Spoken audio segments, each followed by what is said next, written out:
Hello everyone, welcome back. Wait, not dust it off that bad, so I just wore it last video. No need to dust it off. But anyway, here is a article from XFL News Talk, XFL News Hub. Mike Mitchell. Let's read this article together. And listen, Mike can only report what's being told to him. Let's just go through the BS. Because I read, it looks like no different what I said in the last video, which is coming up real soon. And remember, the CFL said Redbird brought plenty of good things to the table, but no one knows what they are.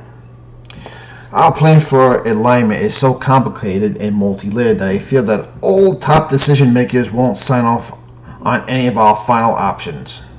We have exhausted all possibilities for alignment that will significantly benefit both sides. It would significantly benefit both sides, but they broke off talks because they couldn't come to the business terms. Okay, here's the pile of crap right now.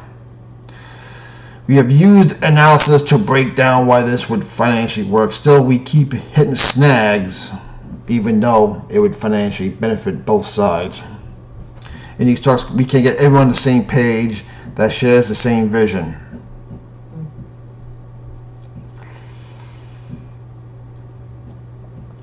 The XFL and CFL collaboration talks are over for now and most likely forever. Again, it would significantly help both sides, but they've broken off forever. Okay. Both leagues had extensive discussions about aligning their leagues as a business structure to develop a multi-platform global enterprise.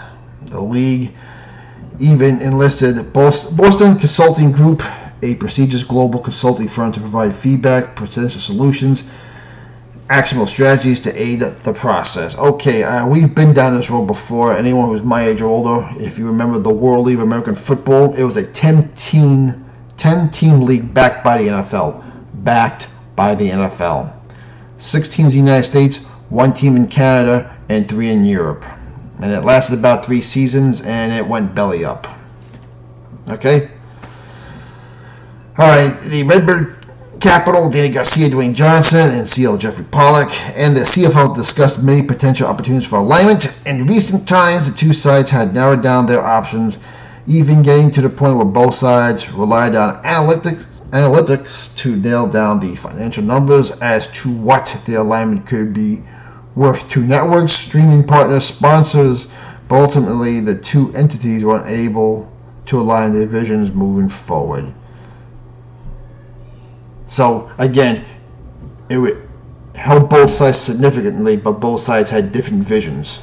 And from the tweet of the Edmonton Eskimos, it seems like the vision was keep things status quo, as Toronto is trying to sell the Argonauts supposedly to the XFL. Okay. As they say in business, the last 10% of the deal is the most challenging, which is definitely true, particularly in an equal partnership. There's another old saying goes, it takes 2 to tango. Well, in this case, the XFL and CFL, the potential dance between both leagues, needed to have multiple dancing partners in all lockstep, which is very true because you have, I think you have individual owners in the CFL, so you have 9 guys plus the ownership group that owns all 8 teams of the current XFL. And that is very difficult. The CFL's leadership owners were impressed and blown away by the XFL's global plans, business strategies, and innovations.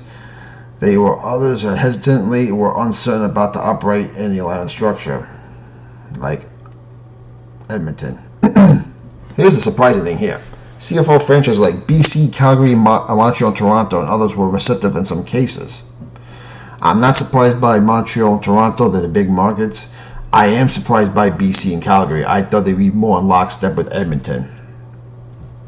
At the same time, some others of the publicly owned franchises like Edmonton were hesitant to push forward. There's a feeling amongst the CFL Board of Governors that despite all financial losses expected in 2021, here you go, and occurred the last couple of years, that things might stabilize in the future with a single game betting and potential for the league growth in 2022 beyond. So they are basically counting on single game betting. And listen, if And there is probably some truth to that. I mean, look at what Tom Dungeon did with the AF. He bought the league for the purpose of launching his gambling app. And if you don't think that college football and NFL is not a huge sport in this country because of gambling, then you are in denial. And this is coming from a person who hates gambling. But you just got to call it the way you see it. All right, some of the CFL's top decision makers generally see the talks with the XFL as positive and constructive. Well, there's an oxymoron. Redbird Capital Partners brought many great ideas to the table during these lengthy discussions that informed the Canadian teams of all the possibilities and potential for creating multiple revenue streams, which I do believe. I do believe that Danny Garcia's strength and Redbird Capital's strength is that right there. Some of which could be utilized in the future by the league's teams, but some CFL franchises are content with avoiding risk and maintaining status quo. Okay, maintain status quo. They have already admitted they're losing money. They're going to take losses in 2021, and they're hoping single game betting will bring the revenue that the TV contract cannot get them on, as well as in-game attendance. Again, if by arenas, if you're the XFL, why are you trying to do business with these people? It just makes no sense. In a strange roundabout way, the XFL helped the CFL recognize its value and potential. Whether or not the Canadian League can evolve and capitalize on it remains to be seen. I'm not holding my breath. The numbers don't lie. Attendance has gone down in CFL on the East Coast, the big markets. So how can that work? From day one, the talks have been falsely characterized. The term merger has been thrown around quite a bit in the last few months, arguably in some cases to drive fear or create engagement. Well, it seems like this was a merger. So again, we're getting a lot of crap here from both sides, and as much as I want a press conference from the Rock, Garcia, and Redbird Capitals, I don't expect nothing from them. They've already embarrassed themselves enough. I could be wrong. Hopefully I'm wrong. I doubt it. While many possibilities were discussed, both entities, the two leagues, never got to that point. Let's see, we have a whole bunch of oxymorons in this article here. Another false characterization that Redbird Capital was stepping in with their significant resources to help keep the CFL afloat. Well, that's interesting. And that they would take an interest in one of the league's struggling franchises. None of the speculations tend to be genuine, which I would believe this, because if the CFL did take XFL Redbird money, there's no way they would be able to take that money and call off the talks. The latest misrepresentation comes in the form of a narrative derived from the reaction to both leagues' official statements announcing that they were tabling their talks. Yeah, you wasted our time with the so-called big news. Many believe that end of these talks results from one side, the CFL breaking off discussions, rather than the other side, the XFL deciding to move forward on a different path. At best, the proper representation would be the decision was mutual. It sounds like it was more the CFL saying no thank you. What's next for both leagues? Here's the official statement from the CFL on both leagues jointly deciding not to pursue our talks to the XFL. We bid this already. Positive constructions, even though we can get nothing done. While we're finding new ways to work together, even though you said we're calling off talks pretty much forever, we and XFL Capital have jointly decided not to pursue any arrangements at this time. Again, another contradiction from the top of the article. Of course, you got the CFL saying we're starting our league on August 5th, and we'll be playing December 12th and the 108th Grey Cup in Hamilton. And that's it from the Commissioner Randy Ambrosi of the CFL. Of course, and then the XFL made this statement saying we're going to kick off a talk because we blew it. The brief statement by the XFL left some interesting nuggets of information if you read between the lines carefully. We promised you one thing, we failed because we got played. The XFL will not be returning in 2022. Oh, what a shock. That's been public knowledge for quite some time upon the site. For months, honest debate behind the scenes was when and how the XFL would let everyone in on what has been evident since the league publicly revealed that they were in discussions with the CFL. Okay, and basically the XFL would not be playing till 2023. And that was going to be the place even if the CFL and XFL had aligned. Well, that would have made more sense. You would need some time to merge the two leagues. That I can understand. But to promise 2022, and because you did this crap to us, you're now promising 2023. Bad job in the XFL. You lost 2 seasons behind the XFL, the CFL, like I told you last video.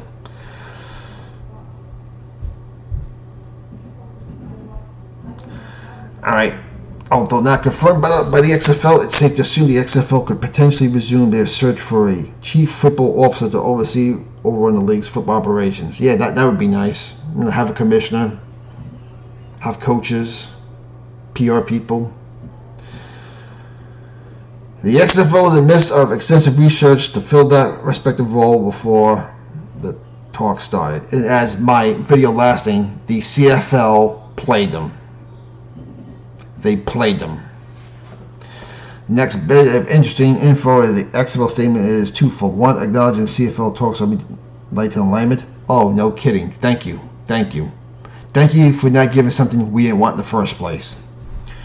And reinforce their communication towards international spring football. Reading the tea leaves on this one is not very challenging. The grand plan that the XFL had intended is to implement the CFL moving forward, with or without them. Yeah, okay, no, that's not true. As for the international side of things, the developing story is for another time. Okay, I'm going to say this again. All you had to do was take the ball from Vince McMahon and Alva Luck, and run with it. Build the interest in the 8 cities, expand it in the US, and if you want to, then expand in Canada or Europe or whatever. But you gotta crawl before you can walk, and it seems like the Garcia, The Rock, and Redbird want to skip the crawling phase and want to start running marathons. Like I said, Redbird is pretty lucrative. Danny Garcia is a good businesswoman, but the NFL-backed World League of American Football went belly up in about 3-4 years.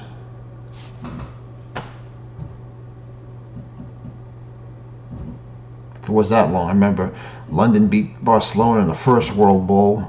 Sacramento defeated Orlando up in Montreal in the second World Bowl. I have to do some more research on that. It's been a while. We're going back to the early 90s here. Yes, I am that old. So, there you go. There's the article. Now I get to Mike Mitchell. He can only report what he's being told, but both sides are feeding you a line of crap. What a shock. Folks, we'll talk to you later. Keep the faith. We'll talk to you later.